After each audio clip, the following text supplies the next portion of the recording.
it's a very personal story. It's kind of a labor of love project I've been trying to do for a long time, and I want a lot of feedback from you guys, so I hope I get some good questions. But before I became an academic, a scholar, entered the PhD program, I was a reporter at the New York Daily News. And if you know anything about that paper, it's a tabloid that really focuses on murder and mayhem, blood and guts. And I was the guy in the corner there saying, "Can I write about historic preservation, please?" And I'd be the one guy doing feature stories, and I was always looking for opportunities to do that.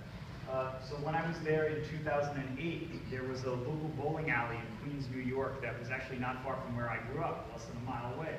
And it was closing down, and my editor said, "Nick, do you know if there's any history involving this bowling alley?" I'm like, "Yeah, sure. It's a nondescript, small place. I'm sure there was nothing ever there, but my editor asked me to do some research." So I went into ProQuest historical newspapers and I searched the name of the alley, and it started showing up in TV listings in the New York Times in 1959 and 1960. And it came to be that it actually hosted this nationally broadcast television game show called Phillies Jackpot Bowling. So I ended up doing a lot of research into that, and that's what I'm here to talk to you about today. This shot is actually from the first broadcast of the show, which was in January of 1959, broadcast out of a bowling alley in Wayne, New Jersey, which is about 20 miles west of New York City, and happens to be where I am now teaching at William Harrison University, which is just serendipitous. I now pass this location all the time. Bowling alley isn't there anymore. It's now a strip mall. But this is Mel Allen, who is a famous New York Yankees broadcaster. So for those of you who are familiar with sports, he used to do This Week in Baseball. His voice is associated with that, but also a lot of football. I think he did Nebraska football. And so essentially, I'll be talking more about the format, but two professional bowlers will be flown in from some part of the country to bowl for tens of thousands of dollars. The jackpot would increase week by week. We'll get into some of the big winners. But essentially what happened, this bowling alley that I was talking about in New York City, Woodhaven Lanes, near where I grew up, closed down and became a Bob's Discount Furniture. And so as I was doing this research, trying to find is there anything that had been written about this place, or any people who are still alive, like the interview who maybe participated in the show, I wrote a bunch of articles about it, trying to say maybe there should be a preservation movement, at least get some signage there. As it turned out, they did put up a sign. I actually wrote most of the text of this. That's awesome. They remodeled it, and I don't like exactly the way it turned out, but just so that people would know that there was some history at this site. And then they actually put up a display inside Bob's Discount Furniture who sells bowling memorabilia that people donate. So this is me as a reporter trying to advocate and get this stuff done.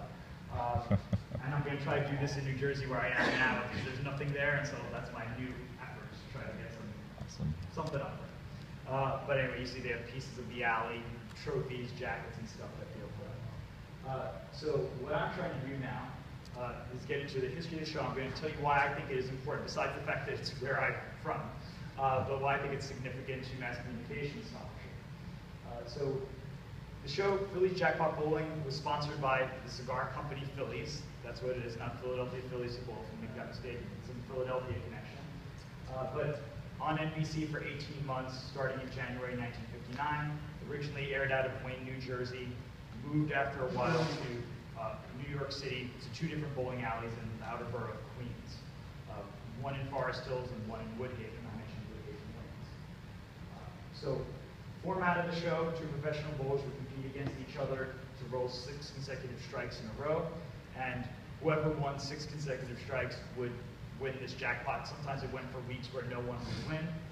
You might just get like a minor few $1,000s just for beating your opponent, but you wouldn't actually get to the jackpot. So this is from the first episode, a professional bowler named Junie McMahon. The show had an inauspicious start. He bowled against a man named Carmen Salvino, a pretty famous bowler who I had interviewed oral history. After Junie McMahon loses this, and then he immediately has a stroke on the bowling alley lanes and never bowls again. He was considered one of the greatest of all time, so this is not the best start to this show. But anyhow, this is how it got started.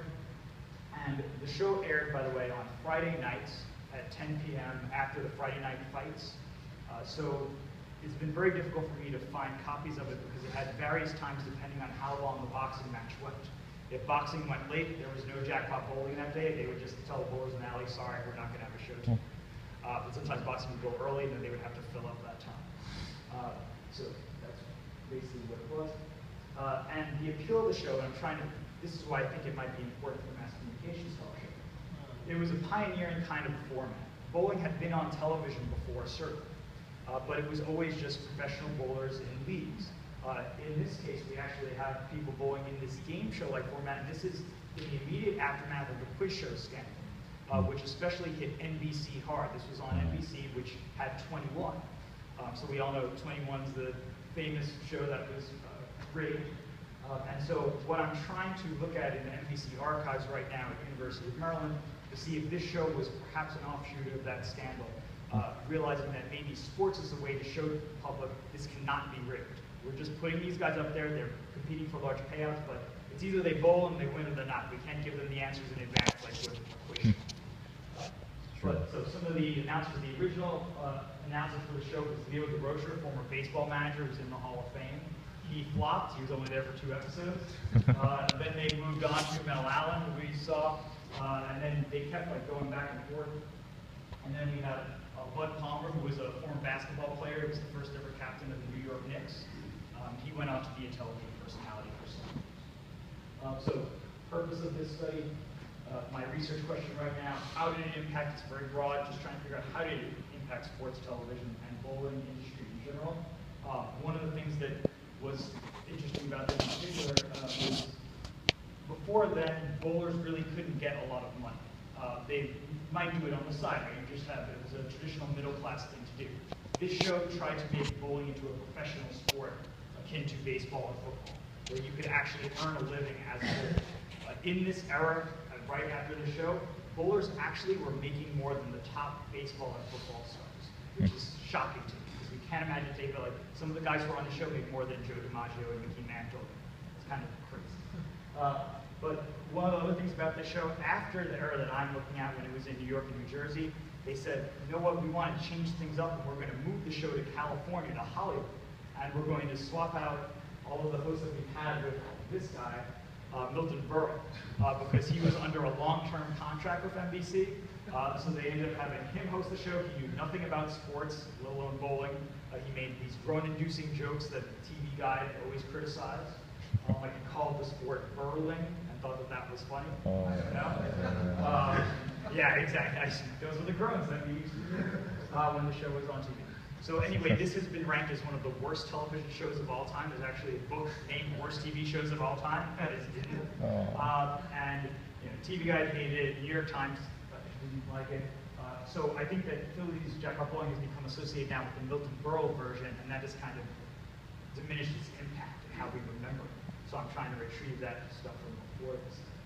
And I think, as I say, it got people interested in bowling across the United States. Like this was a national broadcast show that there were before shows in small towns. Well, cities like St. Louis, Chicago would have their own bowling shows, but they were only in that town. So these bowlers would only be known locally. But now you have people appearing nationally, so they would become stars in their community and such. And I mentioned how it increased their earning potential. So an example of this, the key moment in jackpot bowling was in February of 1960, where this school teacher from Old Forge, Pennsylvania, named Frank Klaus, bowled and he won the big jackpot. He won $26,000, which is akin to our money about $200,000 in spades of cash for 3 minutes of bowling for getting 6 strikes in a row. He ended up quitting his job as a school teacher in Pennsylvania and went on a professional circuit and became a bowling coach. So where am I getting this information? Only 2 episodes of this show exist. They're in the UCLA archives. Through persistence over the last year and a half, I've finally gotten UCLA to send me the episodes. And so I want to talk, if anybody's having trouble with UCLA, I can give you some tips on how to deal with it. But oral history, I've done oral history with 4 bowlers. Believe it or not, 4 bowlers from this show in 1959-60 are still alive. They're all in their late 80s or early 90s. And they actually remember competing on the show, so I interviewed them. Nice. It was covered in a lot of the major newspapers of the time. I went through all the bowling trade publications and such, and different sports magazines to try to cover this information. So that's what I have for you. Appreciate your questions.